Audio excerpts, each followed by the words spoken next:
Paulo saiu da ilha e agora ele foi para onde? Tem gente que nessa hora começa a pedir perdão pelos pecados, é ou não é? Esse era o objetivo. Agora Paulo está em uma prisão.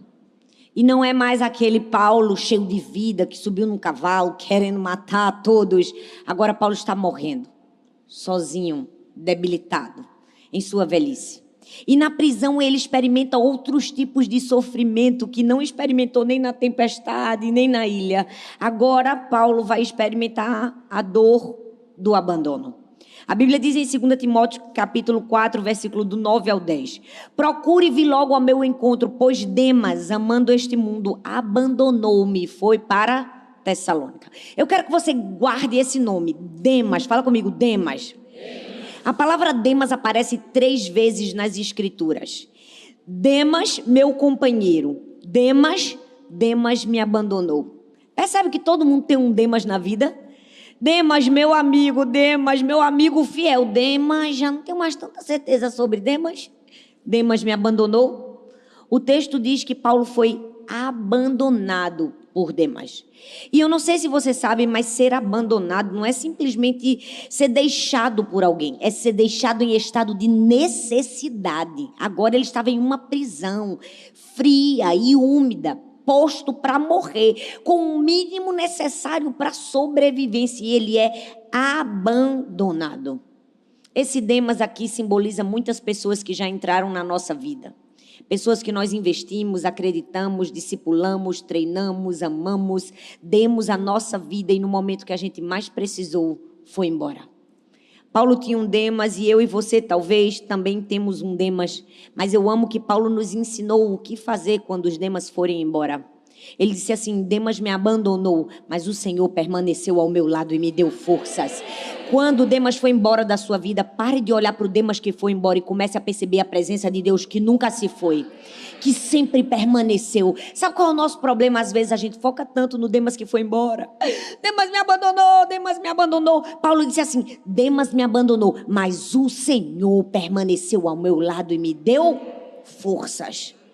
Às vezes Deus permite que algumas pessoas saiam da nossa vida para que a gente consiga se lembrar quem nos sustenta de verdade. Paulo estava deixando uma lição muito preciosa. Ele estava dizendo assim: olha, Demas foi embora, mas eu permaneço no lugar que o Senhor designou para mim. Demas pode ter saído do centro da vontade de Deus, mas eu ainda estou aqui. Demas me abandonou, ele sofreu abandono. E quando ele sofreu abandono, ele disse assim: Demas me abandonou, que isso não lhe seja cobrado. Ah, gente, já deu, eu vou embora. Depois dessa, Paulo disse assim: olha, Demas me abandonou, que isso não lhe seja cobrado. Eita, quanta diferença com a gente, não é? Quantas vezes os Demas nos abandonam e a gente faz uma oração: Deus, o Senhor está vendo no céu, Deus, faz justiça na terra, Deus, vinga, Deus, é ou não é? Tem gente que ainda canta, tem sabor de mel, tem... Está tudo errado, gente. Paulo disse assim: Demas me abandonou, que isso não lhe seja cobrado. Ei, Deus quer nos levar a um ponto de sofrermos abandono e não olharmos para o abandono e ainda sermos capazes de dizer: Deus, não leve em consideração, não, Deus. Demas foi embora, mas não cobra isso dele, não. Deus está nos ensinando o verdadeiro valor de responder ao abandono com honra. Ele disse: Demas me abandonou, mas o Senhor permaneceu ao meu lado. E o texto continua. Ele fala que experimentou o abandono, mas não somente o abandono, mostra que ele vai experimentar dor. Ele diz assim, ó, 2 Timóteo 4, do 16 ao 18. Na minha primeira defesa, ninguém apareceu para me apoiar.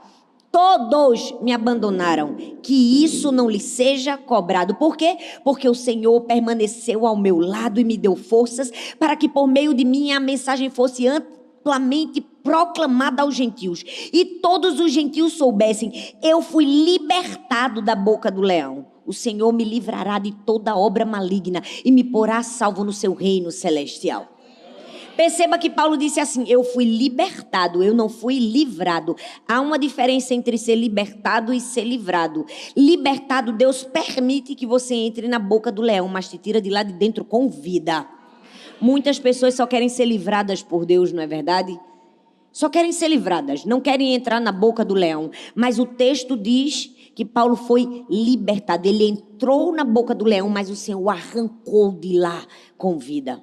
Ele sofreu dor, mas soube responder à dor da maneira certa. Eu não sei se você já parou para pensar quando você leu esse texto, o que é que acontece dentro da boca de um leão? O óbvio. Ossos se quebram, não é verdade? É verdade ou não é, gente? Você é mastigado. O texto diz que ele entrou na boca de um leão.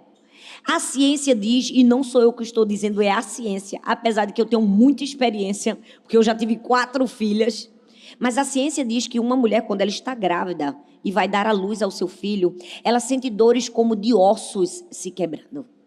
Eu não sei se você já se sentiu assim na sua vida, em um momento de tanta dor e de aflição, que você se sentiu esmagado, você sentiu uma dor como de ossos se quebrando. Eu preciso que você entenda, Deus não está te mastigando para você morrer. Ele está tentando tirar você de lá de dentro com vida. Para quê? Para você gerar uma nova vida. Uma mulher, quando ela está grávida e sente dores de ossos se quebrando, não é para gerar morte, é para gerar uma nova vida. Uma nova vida. Tem dores na nossa vida que vem para a gente gerar uma nova vida. Não é para nos matar, não é para nos destruir. Paulo estava dizendo assim, a boca do leão aqui é um lugar passageiro, mas o reino celestial é eterno. Eu entendo o que fazer na hora do sofrimento. Paulo experimentou dor, experimentou abandono e também experimentou solidão. Sinceramente, gente, essa é a geração mais frenética por entretenimento de todos os tempos. Você já percebeu que a gente não consegue mais ficar sozinho? A gente quer o tempo todo ocupar o nosso tempo e tudo que nós estamos fazendo. E se a gente para no carro, a gente está igual a rato de laboratório. Rola a tela, rola a tela, rola a tela. Porque a gente não consegue mais viver só.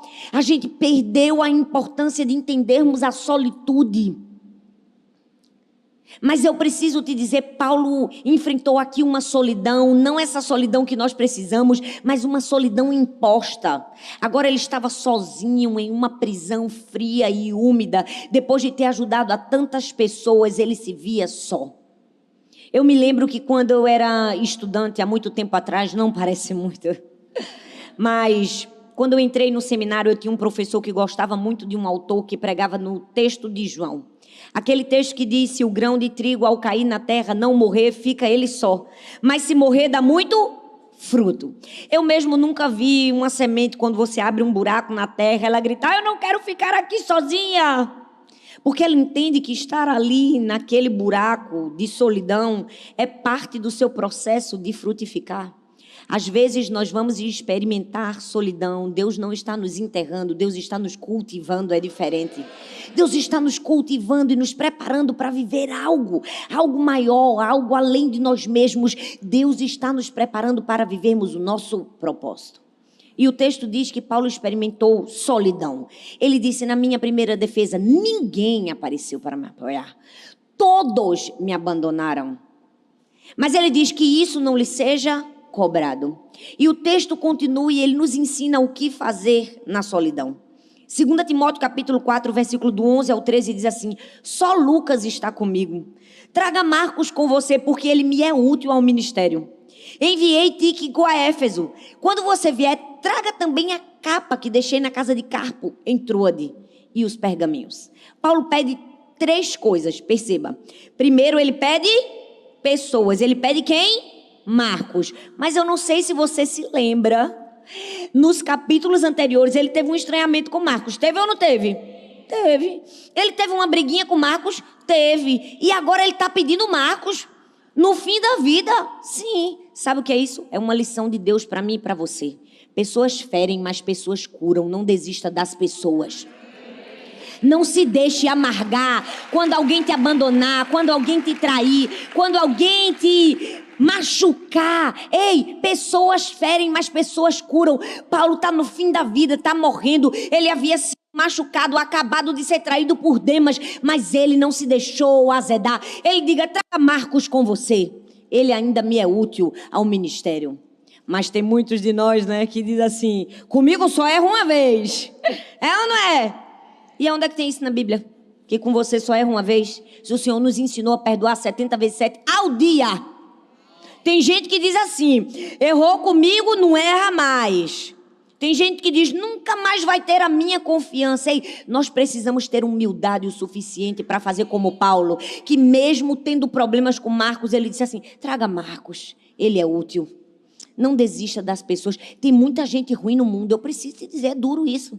Tem gente que até Satanás olha para ele e diz, rapaz, tu ganhou de mim. É verdade ou não é? Tem gente que parece que só entra na vida da gente para amargar, para ferir, para machucar, para maltratar, mas não se deixe azedar, não. Porque tem muita gente boa. Tem muita gente que levanta você quando você precisa, te dá a mão quando você anseia de ajuda. Tem muita gente que te abraça, que te acolhe. Muitas pessoas se deixam amargar depois dos demas que vão embora. E se esquecem de perceber que Marcos ainda pode ter uma chance. Paulo disse assim, traga Marcos com você. Mas ele não só pediu Marcos, não. Ele pediu também uma capa. Eu trouxe até a capa de Paulo aqui para vocês nunca mais se esquecerem dessa mensagem, porque eu tenho certeza que todas as vezes que você lê o texto bíblico, agora você vai se lembrar do barco, do graveto, da capa. É proposital para a mensagem ficar no seu coração.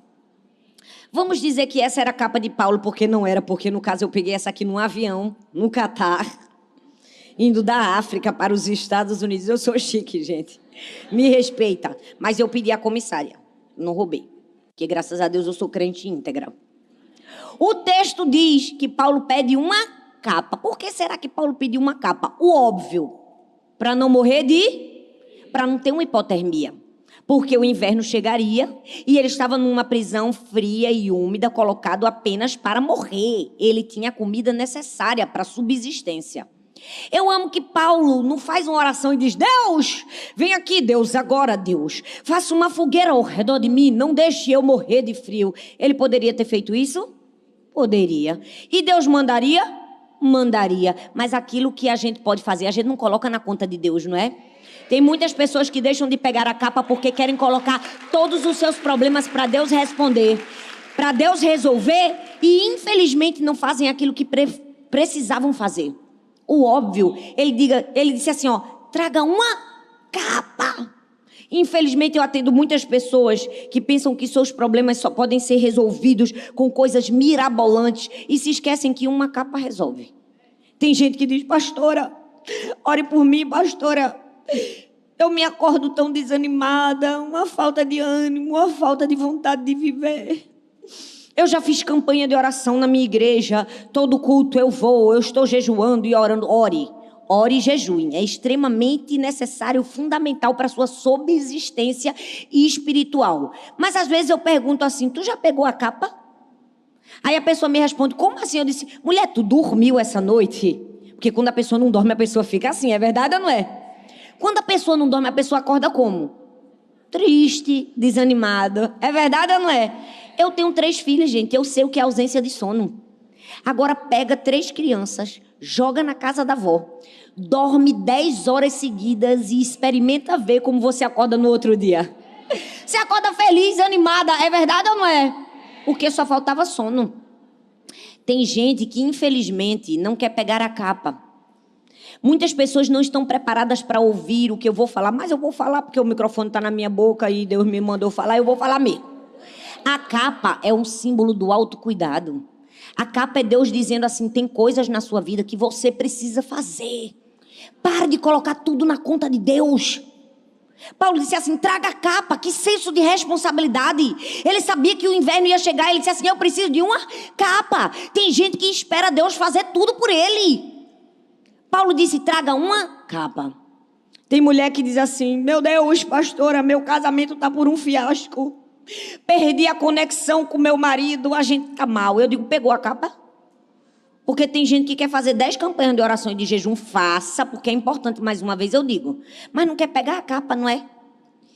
Você saiu, tirou 2 dias para viajar com seu marido, foi para um lugar romântico. Onde é que tem um lugar romântico aqui, gente? Não tem?